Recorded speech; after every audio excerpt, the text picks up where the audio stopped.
The camera saw everything, or at least enough. While a young woman lost her life inside one of the most important universities in Latin America, the security footage recorded movements and presences that should never have been ignored, but they were. The authorities chose a convenient version, closed the case with suspicious speed, and avoided questioning the main suspect despite his background. No one protected the scene, no one asked for answers, and the system chose not to look where it should. Worse still, from the start, the police reduced her to a cruel stereotype, labeling her as drunk and drugged, a label that not only tarnished her memory, but also directly influenced the lack of interest in solving the case. However, the silence was not final. Her mother's tireless fight forced the investigation to be reopened and the cameras that had been ignored to be reviewed. Thus, the official version collapsed, and the case went from being a minimized tragedy to a symbol of the system's failures and the pursuit of justice. Hello everyone. I am Miguel, and I welcome you to a new video. Before continuing, tell me in the comments where you are watching us from, and if you find this type of story important, give us your like and subscribe so you don't miss any of our upcoming cases. Here we analyze real, uncomfortable, and necessary stories, those that many prefer to forget. Now let's begin. Leslie Berlin. Rivera Osorio was born on January 7, 1995, in Mexico City. She was the only daughter of the marriage between Leslie Rivera and Araceli Osorio, and grew up in an environment very close to the National Autonomous University of Mexico, as her mother worked there as an educator linked to the union environment. Given the circumstances, from a young age, Leslie became part of the university community, first attending elementary school for children of workers and later continuing in the secondary school of the same system. Little by little, but steadily, Leslie was shaping up to be a girl with a strong and unique personality. Free, irreverent, curious. She had her own way of questioning what she found unjust. After facing her parents' separation, Leslie decided to live on her own, for which she got a job to ensure her financial independence. And although she hadn't yet been able to start studying the career she wanted, she intended to prepare for the entrance exams. Meanwhile, thanks to her tenacity and natural abilities, she spoke several languages: English, French, Italian, and Catalan, and managed to keep learning on her own. She watched videos, used apps, and got involved in cultural activities inside and outside the university. In short, her education was as diverse as her interests. But above all, she already knew the direction she wanted to take. She was not a passive or indecisive young woman. On the contrary, she had determination and her own judgment. She connected with groups that defended women's rights and closely followed the issues facing her generation. She talked with her friends about gender violence and how the media often constructs unfair narratives around the victims. She was someone who observed, thought, and was not afraid to ask uncomfortable questions. As things stood, towards the end of 2016 and the beginning of 2017, at 22 years old, Leslie began a relationship with a young man named Jorge Luis González Hernández. We know that Jorge Luis was 5 years older than her. Additionally, he was the son of the driver and trusted man of the general director of personnel at the university and had a contract with the institution, so he did temporary work in some facilities and affiliated centers. The romance between Jorge and Leslie progressed so quickly that after a few weeks they moved in together to a room in a student house. Mrs. Tomaseigo Asicasas. Araceli, who knew that her daughter was living with him, finally met him in April of that year, when the relationship had been going on for about 4 months. Jorge's presence in Leslie's life would soon become a point impossible to overlook. At that moment, however, no one could imagine the weight that his name would have in everything that was about to unfold. With this background, we arrive at the early hours of Wednesday, May 3rd, 2017. That day, a group of university workers was carrying out their usual routine in the garden area. Around 6 in the morning, one of them noticed something strange in an old phone booth. It was a motionless figure, right to the side, hanging from the public phone cable. Thinking it might be someone asleep or under the influence of alcohol, the employee approached and then realized that the situation was actually very different, even macabre. Enintal si contor, alasia conto a. It was not a drunk person or someone coming from a party, but a young woman, apparently without vital signs. In one of her hands, she was holding a dog's leash. Her hair was disheveled and part of her face was visible. Beside her hung the telephone cable, long and tangled, still connected to the device inside the concrete structure. The workers notified internal security, which in turn alerted emergency services. Minutes later, the police arrived and the perimeter was cordoned off. It was potentially a crime scene, although at that moment no one knew for sure what had happened or the identity of the victim. The only clear thing was that the young woman had lost her life in a public space of the prestigious university in broad daylight, in a place that should have been safe for any student. As the news spread, a friend of Leslie received a call that left her uneasy. On the other end of the line was Jorge, visibly upset. He told her that Leslie had not come home to sleep and that he didn't know where she could be. Already aware of the terrible news of the discovery on campus, they both immediately contacted Araceli to ask if she had any news about her daughter. Andy, a friend of Leslie, told us if we were aware that they had found the body of a girl without life on the premises of University City. That information was enough to set off all the alarms. Hours later, after a desperate search, Araceli had to face the confirmation that no mother should receive. The body found was her daughter's. Meanwhile, when questioned by the authorities, Jorge recounted the same thing he had told his girlfriend's mother, that the previous day, Tuesday, May 2nd, around 5 in the afternoon, he and Leslie had arrived at the campus accompanied by their dog to meet some friends and spend the afternoon together having some beers. Between conversations and drinks, they stayed for several hours until the alcohol ran out and they decided to go out to buy more. Around 11 at night, they returned to the campus with new drinks to continue the gathering. But as dawn approached, they decided to end the meeting and get ready to go home. Carlos Castor Bonilla, one of the friends present, said goodbye to the couple on campus around 3 in the morning on May 3rd.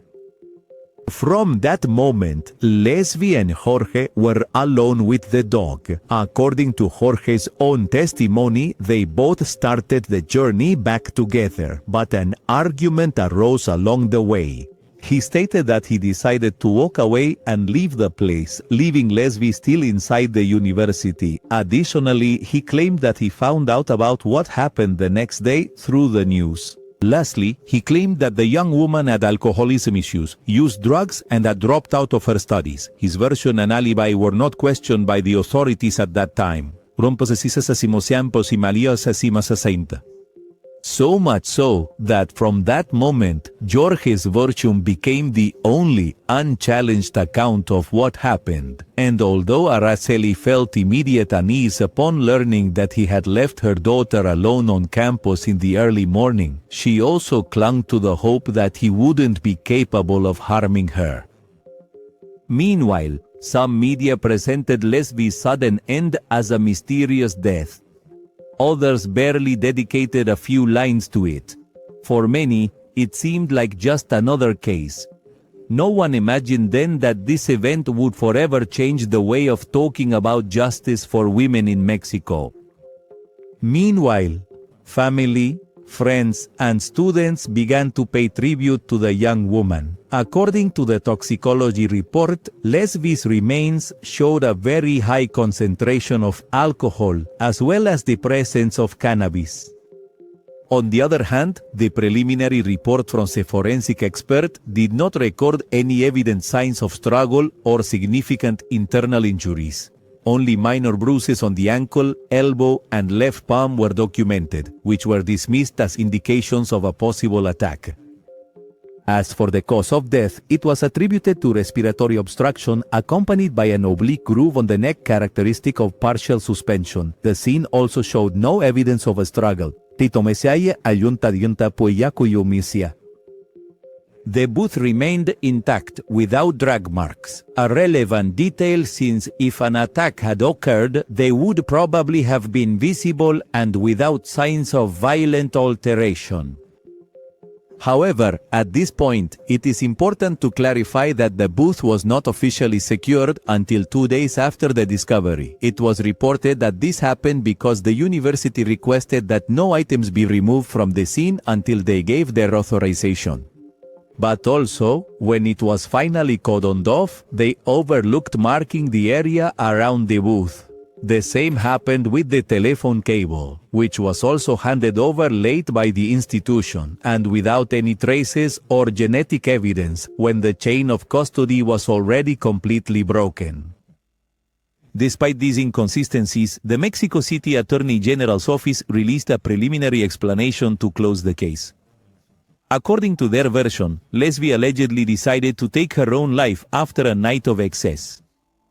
This scene, according to the initial observations of the authorities, matched an impulsive act, that is, a telephone cable, an emotionally tense night, and a fatal decision. Lesbie, always according to that initial official version, had an argument with her boyfriend that same night and then went alone to the telephone booth.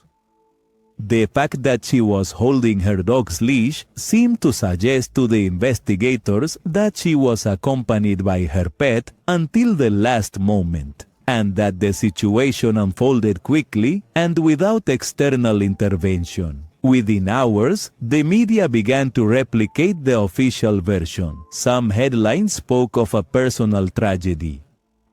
Others insisted that it was about a young woman with a complicated past. With those claims, the case began to be presented as something closed, an individual tragedy, an unexpected end, but without anyone responsible. Under that narrative, there was no reason to continue investigating. However, while the authorities leaked details of her private life, basic elements were still pending.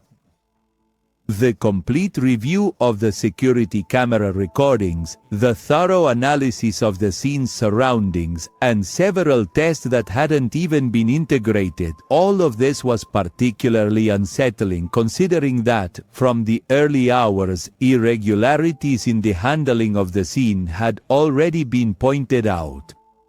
But, above all, the image being spread about Lesbie contrasted with what those who actually knew her were aware of. Yes, thus, family and friends insisted that it was impossible for her to have made such a decision. Because although they admitted that her relationship with her boyfriend had tensions, they also agreed that Lesbie was not a docile or dependent young woman.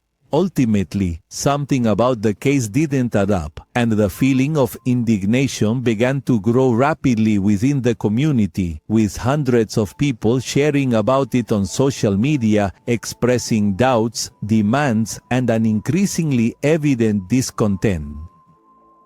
Very soon, Lesbie's name began to become a symbol that took to the streets to demand justice, always with her mother at the forefront.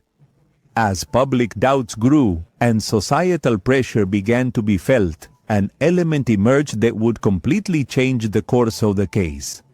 The recordings from the university's security cameras. And when they were finally reviewed carefully and part of their content reached the public, it became clear that those images did not match the story that had been told initially. because in the footage it was identified that, contrary to what he had stated, Jorge had not left the campus but remained in the vicinity, moving around different points. That fact alone contradicted his testimony, but it was not the only one. The images also placed him at the location before and during the events, and although his presence was evident, the authorities confirmed that he did nothing to prevent the harm, did not ask for help, and did not alert security. To add to the concern, an unusual movement was detected on one of the cameras just at the moment when Lesbi was last seen alive. That led many to wonder if the recordings had been tampered with or interfered with, further fueling suspicion of a possible cover-up and prompting activists to point out irregularities in the preservation of the scene. Or cientos sin carcintas y amas asesinos. For Araceli, the revelation was a blow, and if until then she had continued showing affection towards Jorge, her attitude changed abruptly. Everything seemed to confirm that her initial hunch had not been wrong. When the forensic examination were finally completed, a no less disturbing fact emerged. Jorge's DNA had been found under Lesbi's nails. From that moment, for the prosecution, the case began to take shape as a possible gender-based crime, with Jorge as the main focus of the investigation. And although his identity was kept strictly secret from the public, in one way or another, his connections with campus workers became known, leading many to wonder if that closeness had somehow influenced the slow progress of the initial proceedings or the lack of initial pressure on his testimony. It was precisely the demand that Araceli herself made her own that they stop covering for him, and that ultimately, instead of questioning her daughter, the authorities should focus on doing their job.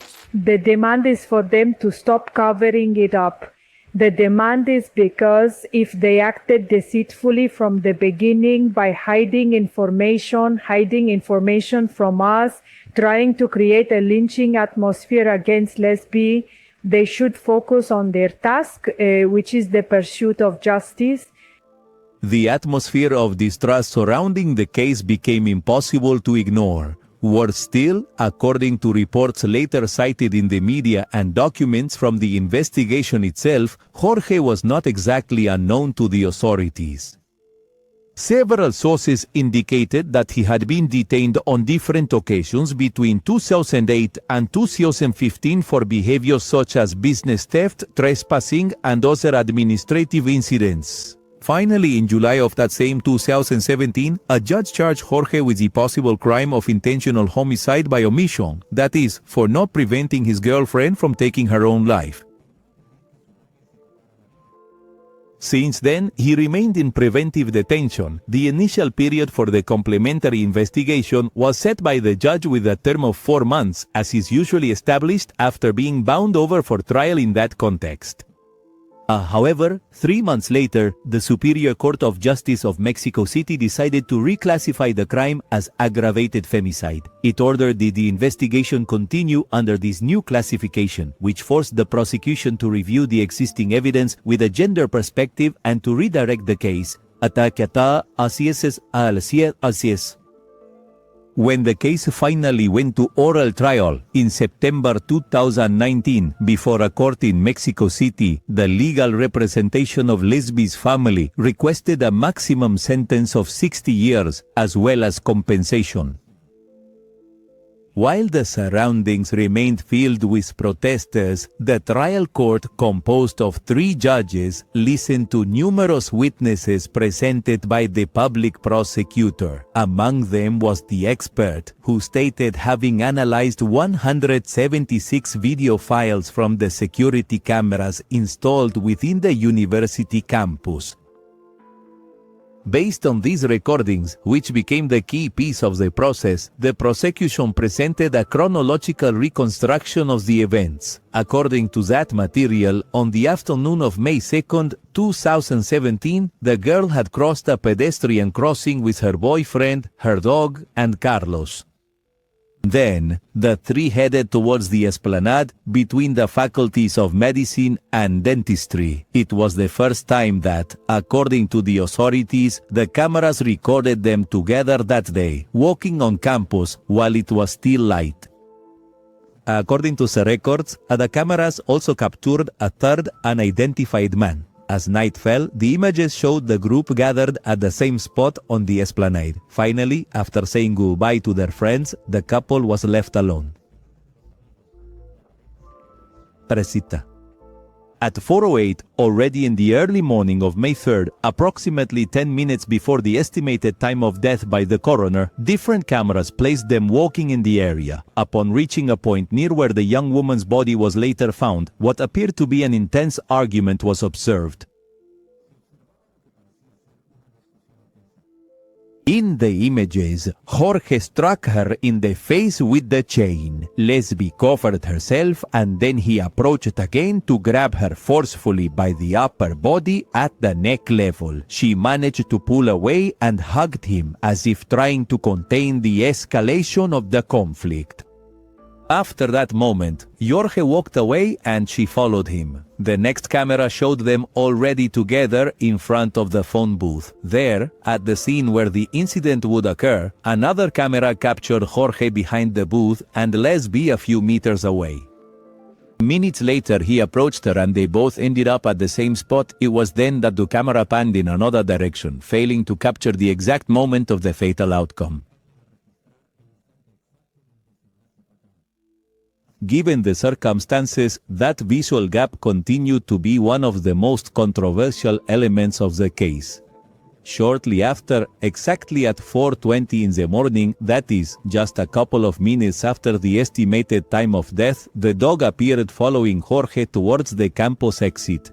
The door he tried to exit through was closed. In the video, Jorge was seen walking with his hands in his pockets. For a single moment, he turned toward the path leading to Lesbi's body. Seconds later, the cameras also recorded him giving a strong kick to the dog, which was stopped between him and the place where its owner lay. During his testimony, Carlos revealed that on at least one occasion they consumed synthetic drugs together.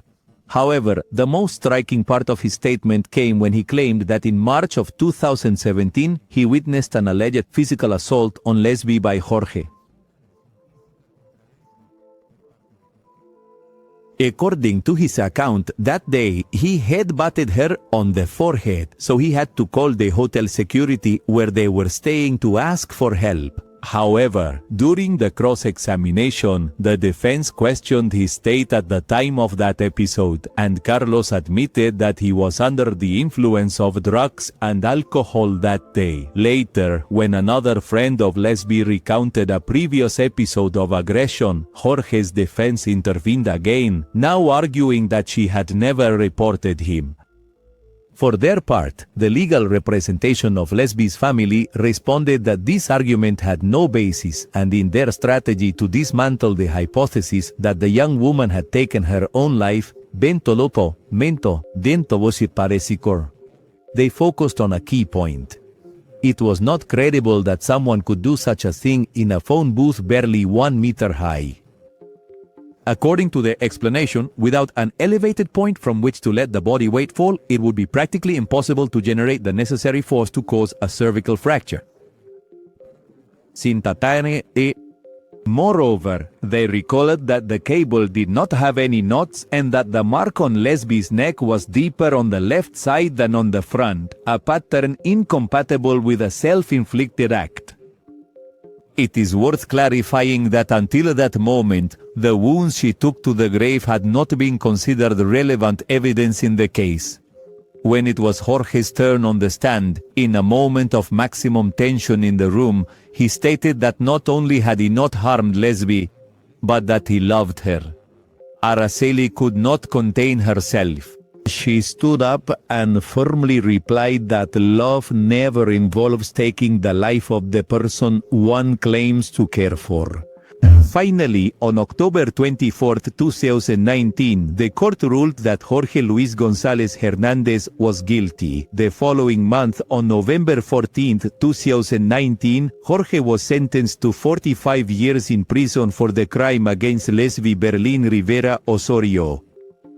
The tragic story of the girl, along with those of other women, spurred demands for the authorities to get involved in ending gender-based crimes and for other types of demands to be approved, both within the university environment and outside the campus.